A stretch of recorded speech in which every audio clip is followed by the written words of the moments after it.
할렐루야. 하나님께서 오늘도 우리에게 말씀 안에서 크신 은혜를 베풀어 주실 줄 믿습니다. 우리 옆에 계시는 분들과 또 앞뒤로 계시는 분들과 함께 인사해 보도록 하겠습니다. 잘 오셨습니다. 은혜 받는 시간이 되시기를 바랍니다.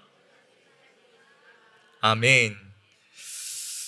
인류의 첫사람 아담과 하와가 범죄하여 타락했을 때 그들이 가장 먼저 느꼈던 감정은 자신의 벌거벗음에 대한 극심한 수치심과 두려움이었습니다.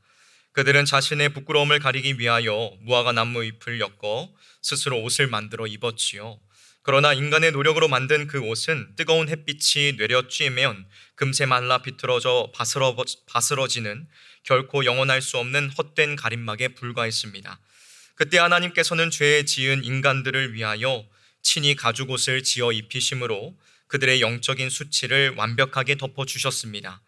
오늘날 타락한 본성을 가진 이 세상 사람들도 영적인 공허함과 부끄러움을 가리기 위해 끊임없이 자신만의 무화과 나무 잎을 엮어 옷을 만들어 입습니다. 세상의 명예, 화려한 성공, 도덕적인 선행과 종교적인 열심이라는 옷을 겹겹이 껴입으며 스스로를 포장하기에 바쁩니다. 그러나 인간의 노력과 의지로 만들어낸 이러한 세상의 옷들은 결코 우리 내면의 근본적인 죄악을 덮어줄 수 없습니다. 삶의 위기가 찾아오고 고난의 비바람이 몰아치면 세상이 준 옷은 속절없이 찢어지고 결국 인간의 비참한 영적 실체만이 앙상하게 드러날 뿐이지요. 하지만 오늘 본문에 등장하고 있는 이 옷은 인간이 스스로 짜낸 껍데기와 같은 옷이 아닙니다. 이 옷은 한번 덧입혀지면 영원히 찢어지거나 사라지지 않는 죄인을 완전히 새로운 피조물로 창조해내는 생명의 옷이라는 것입니다. 사도 바울은 골로새 교회의 성도들을 향해 과거에 부패한 옛사람을 벗어버리고 예수 그리스도의 십자가의 보혈로 완성된 새 사람의 옷을 입었다고 분명하게 선포하고 있습니다. 당시 골로새 교회 안에는 인간의 철저한 금욕과 율법 준수 그리고 천사 숭배를 통해서만 거룩해질 수 있다고 가르치는 거짓 진리가 침투해 있었습니다. 내 몸을 학대하고 내 의지를 쥐어짜 내야만 하나님께 인정받는 옷을 입을 수 있다는 무서운 영적인 교만이 그들 안에 있었지요. 그러나 바울은 참된 거룩함이 인간의 이러한 알량한 노력에 있지 않음을 단호하게 선포합니다. 그리고 오직 십자가에서 나를 위해 자신을 내어주시고 피 흘리신 예수 그리스도로 온전히 옷 입을 때 비로소 성도의 삶에 참된 생명의 능력이 나타난다는 사실을 일깨워주고 있지요. 오늘 선포되어지는 이 말씀을 통하여서 그리스도로 옷 입은 우리 성실교회의 모든 성도님들이 가정과 삶의 현장 가운데에서 어떠한 모습을 가지고 살아가야 하는지를 그 영광스러운 삶의 원리를 이 시간 발견하는 귀한 시간이 되기를 주님의 이름으로 축원합니다. 먼저 첫 번째로 십자가의 은혜를 입은 성도는 그리스도의 성품으로 옷을 입어야 합니다. 우리는 무엇으로 옷을 입어야 된다고요? 그렇습니다. 그리스도의 성품으로 우리는 옷을 입어야 됩니다. 오늘 본문 12절의 말씀을 보십시오. 그러므로 너희는 하나님이 택하사 거룩하고 사랑받는 자처럼 긍휼과 자비와 겸손과 온유와 오래 참음을 옷 입고 이렇게 말씀하고 있습니다. 사도 바울은 우리에게 이 거룩한 5가지의 성품을 입으라고 말씀하기에 앞서서 우리가 하나님 앞에서 어떠한 존재인지를 먼저 명확하게 선포하고 있습니다. 여러분, 우리는 어떠한 존재들일까요? 성경은 뭐라고 말씀하고 있지요? 하나님이 택하사 거룩하고 사랑받는 자라고 말씀하고 있습니다. 우리는 이 은혜의 순서를 반드시 기억해야 됩니다. 세상의 종교는 인간이 긍휼과 자비와 겸손을 먼저 완벽하게 갖추어야지만 신에게 인정받고 사랑받을 수 있다고 가르칩니다. 인간의 행위가 구원의 조건이 되는 것이지요. 그러나 기독교의 십자가의 복음은 철저하게 그 반대의 양상을 띱니다. 우리가 착하고 의로운 옷을 잘 입었기 때문에 하나님께 사랑받는 것이 결코 아닙니다. 우리는 냄새나고 더러운 죄의 옷을 입은 흉악한 자들이었으나 하나님께서 창세전에 우리를 먼저 택하시고 예수 그리스도의 핏값으로 우리를 거룩하다 칭해 주셨습니다. 그 일방적인 사랑과 긍휼을 먼저 받았기에 이제는 그 영광스러운 자녀의 신분에 합당한 성품을 입고 살아가라고 우리에게 말씀하고 있는 것입니다. 여러분, 하나님께서 우리에게 입으라고 명하신 이 5가지의 성품은 세상 사람들이 말하는 단순한 인격 수양이나 도덕적인 지침이 아닙니다. 십자가의 은혜로 새 사람이 된 우리 성도들의 삶에 반드시 나타나야 할 거룩한 증거라는 것이지요. 사도 바울은 어떤 것이 그리스도의 성품이라고 말하고 있습니까? 우리가 어떠한 성품의 옷을 입어야 된다고 말씀하고 있습니까? 5가지를 말하고 있습니다. 긍휼은 다른 사람의 아픔과 눈물을 마치 내 것처럼 여기며 불쌍히 안아주는 마음을 말합니다. 자비는 내게 아무런 대가를 갚을 수 없는 사람에게도 조건 없이 따뜻한 손길을 내밀어주는 친절을 말합니다. 겸손은 크신 하나님 앞에서 내가 얼마나 연약하고 부족한 죄인인지를 솔직하게 인정하고 나보다 다른 사람을 더 귀하게 여기며 고개를 숙이는 태도를 말합니다. 온유는 화가 나고 혈기가 치밀어 오르는 그러한 순간에도 내 감정을 하나님께 온전히 맡겨서 부드러움을 잃지 않는 힘을 말하며, 오래 참음은 억울하고 서운한 일을 당할지라도 당장 내 감정대로 갚아주지 않고 하나님의 선하신 때를 묵묵히 기다리는 넉넉한 믿음을 말하는 것입니다.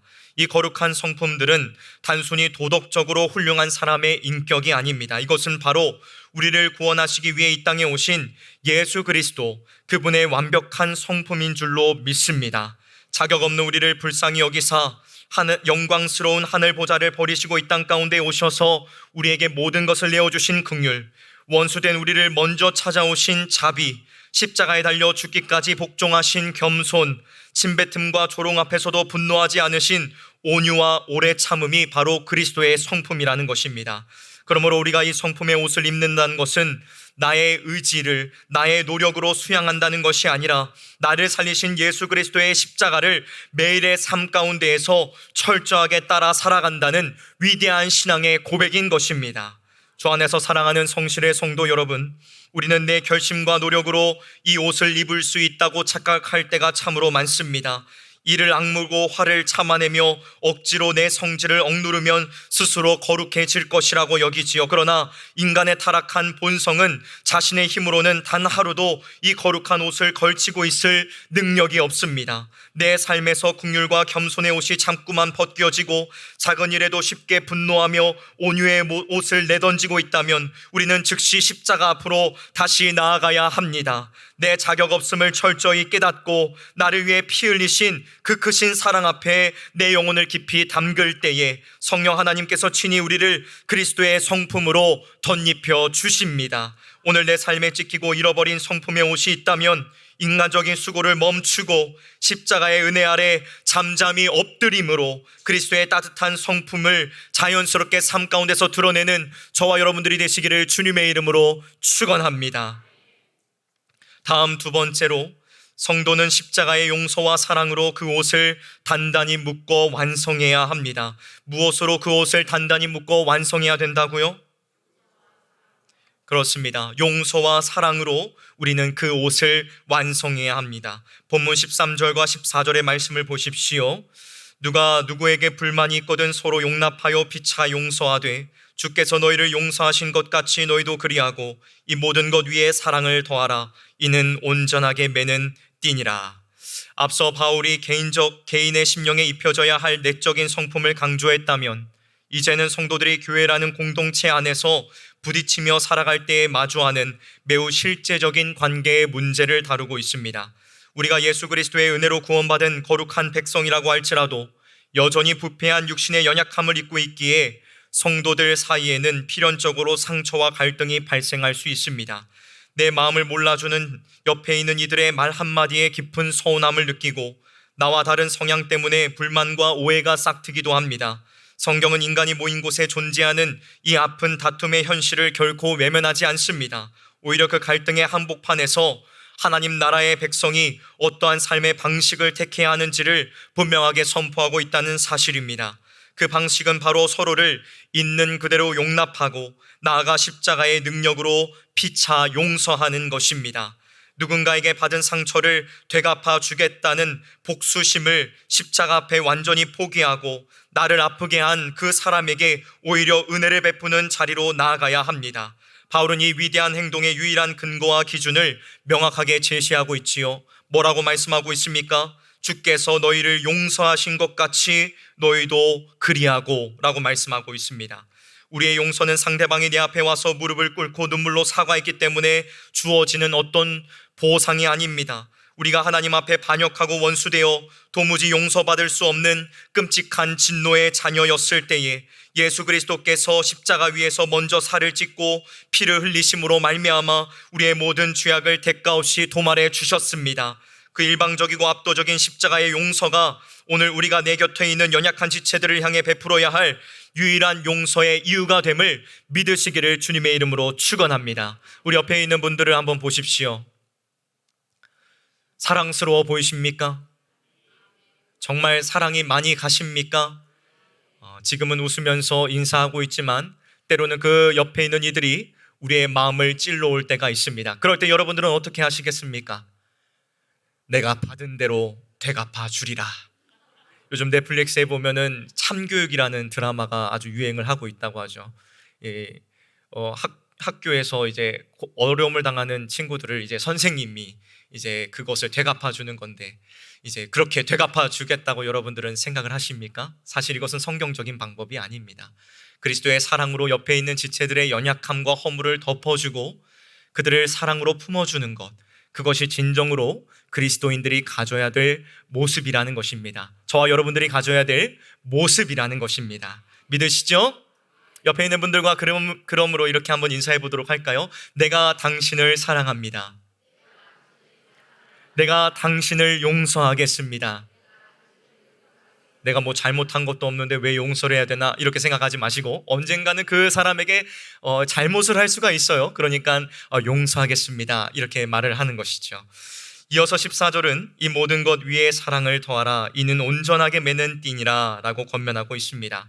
고대 시대의 옷은 단추가 없는 헐렁한 통옷이었기에 마지막에 허리띠를 단단히 졸라매지 않으면 옷이 흘러내려 제대로 걸을 수조차 없었습니다. 교회 공동체를 지탱하는 사랑은 바로 이 허리띠와 같습니다.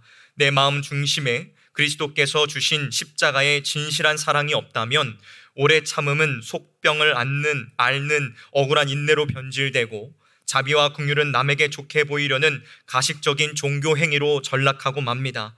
십자가의 완전한 사랑으로 단단히 묶일 때에야 비로소 인간적인 섭섭함과 모든 서운한 마음은 사라지고 우리의 용서가 영혼을 살리는 거룩한 능력이 되는 줄로 믿습니다. 사랑하는 성도 여러분, 용서와 사랑은 결코 내 마음이 편안해지고 감정이 누그러질 때까지 기다렸다가 베푸는 여유로운 선택사항이 아닙니다. 예수 그리스도께서 십자가에 달려 우리를 위해 죽으시기까지 자신을 내어주셨던 것처럼 우리 자신을 내어주는 것을 말하는 것입니다. 자격 없는 우리를 구원하시겠다는 그분의 거룩하고 맹렬한 사랑의 의지를 의지하면서 우리도 다른 이들을 용서하는 것입니다. 형제 자매를 향한 섭섭함이나 분노가 아직 가시지 않았다고 할지라도 나를 안아주신 그리스도의 피 묻은 십자가를 바라보며 내 감정을 쳐서 복종시키고 먼저 용서의 손을 내미는 믿음의 결단이 우리 안에 있어야 되는 줄로 믿습니다. 단절과 정죄를 멈추고 예수 그리스도의 사랑의 띠로 갈라진 관계를 다시 단단히 동여매는 우리 성실교회가 되기를 우리 구주 예수 그리스도의 이름으로 간절히 축원합니다. 마지막 세 번째로, 우리 성도들은 말씀과 감사로 한 몸을 이루어야 합니다. 무엇으로 한 몸을 이루어야 된다고요? 그렇습니다. 말씀과 감사로 우리는 한 몸을 이루어야 합니다. 본문 15절의 말씀을 보십시오. 그리스도의 평강이 너희 마음을 주장하게 하라. 너희는 평강을 위하여 한 몸으로 부르심을 받았나니 또한 너희는 감사하는 자가 되라 라고 말씀하고 있습니다. 여기서 주장하게 하라라는 이 단어는 경기장에서 심판이 모든 판정의 권한을 쥐고 경기를 주도한다는 의미를 가지고 있습니다. 요즘 월드컵이 진행이 되고 있지요.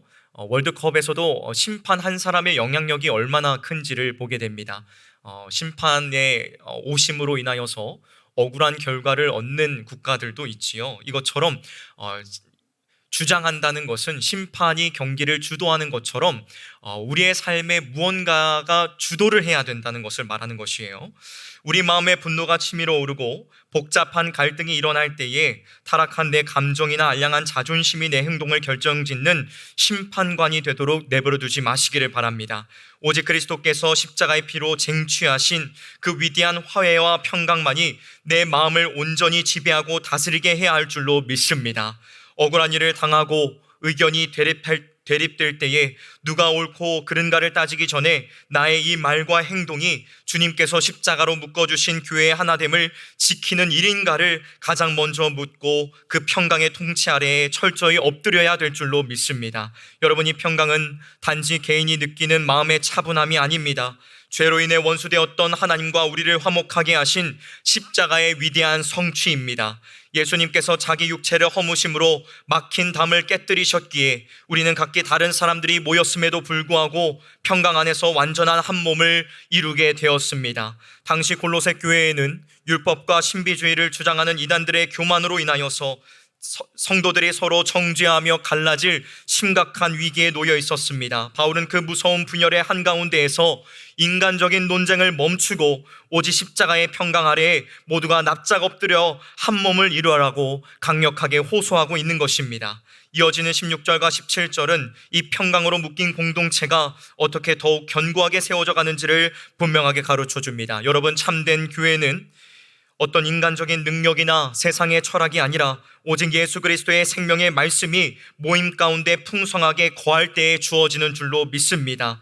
지체들이 모일 때마다, 우리 성도들이 모일 때마다 세상의 헛된 이야기가 아니라 서로 말씀을 나누고 권면하며 마음을 다해 신령한 찬양을 올려드리는 곳에 성령의 강력한 역사가 임하게 되는 줄로 믿습니다. 하나님의 말씀이 그 심령에 충만하게 채워진 성도는 교회에서나 세상에서나 무슨 일을 하든 자신의 이름을 내세우거나 교만하게 행동하지 않습니다. 오직 주 예수님의 이름으로 겸손하게 행하며 모든 것이 하나님의 은혜임을 고백하고 아버지 하나님께 진실한 감사를 올려드리게 된다는 것입니다. 내가 죽고 그리스도의 십자가의 성품으로 온전히 옷 입은 자들이 모여 서로의 허물을 용서와 사랑의 띠로 단단히 묶어내며 세상의 방식이 아닌 그리스도의 평강으로 한 몸을 이루는 교회, 그리고 그 안에서 생명의 말씀이 풍성히 넘쳐 흘러 날마다 감사와 찬양이 진동하는 교회, 이것이 바로 하나님께서 창세전부터 계획하시고 핏값으로 세우신 거룩하고 영광스러운 교회의 참된 모습이라는 것입니다. 이 원대한 목적을 이루기 위해 우리가 가장 먼저 결단해야 할 것은 나의 자아를 십자가에 온전히 못 박는 것입니다. 나와 생각이 다르고 나를 아프게 하는 지체를 마주할 때마다 나 같은 흉악한 죄인을 품어 하나님의 자녀로 만들어주신 십자가의 그 놀라운 희생을 가슴에 떠올리시기를 바랍니다. 선포되어지는 이 생명의 말씀을 주일 하루 귀로만 흘려 듣지 마시고 여러분의 가정과 직장, 삶의 현장 가운데서 그 말씀이 생수처럼 풍성하게 흘러가도록 힘써 지켜내시기를 바랍니다. 불평과 원망의 입술을 닫고 십자가의 은혜에 철저히 빚진 자로서 매 순간 우러나오는 진실한 감사를 하나님 앞에 올려드리십시오. 그리스도의 십자가가 이루신 평강의 열매는 구원받은 자에 터져나오는 감사라는 이 거룩한 옥토 위에서만 가장 아름답게 자라갈 수 있습니다. 사랑하는 성도 여러분, 이제 말씀을 맺도록 하겠습니다. 우리가 오늘 마주한 이 그리스도의 옷은 세상의 유행을 따라 걸치거나 내 기분에 따라 쉽게 벗어던지는 그러한 어떤 장식품과 같은 것이 아닙니다. 이 옷은 우리가 세상의 핍박을 견뎌내고 사망의 깊은 골짜기를 지날 때에 결코 찢어지거나 헤어지지 않으며 마지막 심판의 날에 우리를 의롭다 칭하게 만드시는 완벽하고 영원한 생명의 옷입니다. 인간의 어떤 훌륭한 선행이나 율법의 행위로 얻어내는 것이 아니라 십자가에서 물과 피를 다 쏟으신 예수 그리스도의 은혜로만 값없이 주어지는 구원의 예복임을 믿으시기를 바랍니다. 이 시간 내 신앙의 연약함을 자책하며 절망 가운데 있는 분이 있으십니까? 내 안에 도무지 사랑할 힘도 용서할 능력도 남아있지 않아 고통스러워하는 이들이 있으십니까? 인간적인 의지와 수고를 내려놓고 우리를 덮어주시기 위해 신이 십자가에서 벌거벗겨지신 예수 그리스도만을 온전히 바라보십시오. 이 은혜의 옷은 자격 없는 자, 상처투성이인 자, 하나님 앞에 감히 나아갈 수 없는 비참한 죄인들을 가려주시기 위하여 주님께서 친히 입혀주시는 절대적인 사랑의 옷인 줄 믿습니다. 오늘 우리 가정과 교회 안에 잃어버린 용서와 사랑의 옷이 있다면 십자가의 은혜로 다시 챙겨 입으시기를 바랍니다. 내 감정과 고집을 내려놓고 갈등의 순간마다 주님이 주시는 참된 평안을 따라 결정하십시오. 이렇게 매일의 삶 가운데에서 그리스도의 옷을 입고 살아가는 여러분 한 사람 한 사람을 통해 우리 가정이 살아나고 우리 성실교회가 살아나게 될 줄로 의심 없이 믿습니다. 여러분, 그리스도의 성품으로 옷 입으십시오. 그리스도의 사랑으로 띠를 채우십시오. 그럼 우리 교회 가운데 참된 평안과 기쁨이 넘쳐나게 될 줄로 의심 없이 믿습니다. 우리 모두가 그리스도로 옷 입어 하나님의 영광을 드러내는 아름다운 교회들로 세워지기를 주님의 이름으로 축원합니다. 함께 기도하도록 하겠습니다.